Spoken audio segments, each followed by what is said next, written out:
શું ખેડૂત મિત્રો તમારા ઘઉં એ 25 થી લઈ અને 30 દિવસના થયા છે? તો આ ઘઉંની ઉપર આપણે કઈ કઈ નિંદામણનાશક દવાનો ઉપયોગ કરી શકીએ?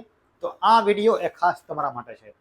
સ્વાગત છે ખેડૂત મિત્રો તમારું ખેતીના દવાખાનાની અંદર, અને સ્વાગત છે ખેડૂત મિત્રો તમારું ઘઉંની વૈજ્ઞાનિક અને સરળ ખેતી પદ્ધતિના અધ્યાય 2 ની અંદર.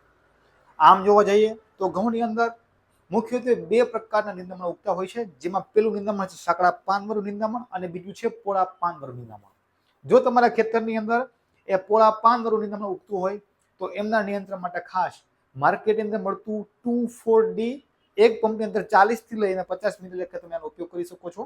પરંતુ આ મોલિક્યુલર તમારા વિસ્તારમાં અવેલેબલ ન હોય તો આપ લોકોએ મેટ સલ્ફ્યુલન મિથાઇલ 20% WP એક પંપની અંદર તમે 1 ગ્રામ લેખે નાખીને તમે ઉપયોગ કરશો તો તમારા ઘઉંના ખેતરની અંદર ઉગતું પોળા પાનવાળું જે કંઈ નિંદામણ છે એની અંદર અસરકારક નિયંત્રણ જોવા મળશે.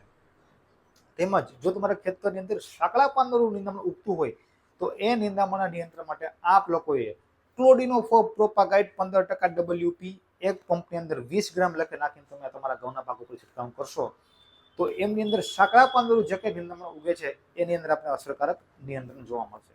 પરંતુ જો ખેડૂત મિત્રો તમારા ખેતરની અંદર એ બંને પ્રકારના નિંદામણ એકી સાથે ઉગતા હોય તો આપ લોકોએ ક્લોડિનોફોસ પ્રોપાગાઇટ એની સાથે મેટ સલ્ફ્યુરન મિથાઇલ બંનેનું મિશ્રણ કરીને તમે છંટકાવ કરશો તો તમારા ખેતરની અંદર ઉગતા સાંકડા પાનવાળા અને પોળા પાનવાળા બંને નિંદામણો એકી સાથે નિયંત્રણ થશે.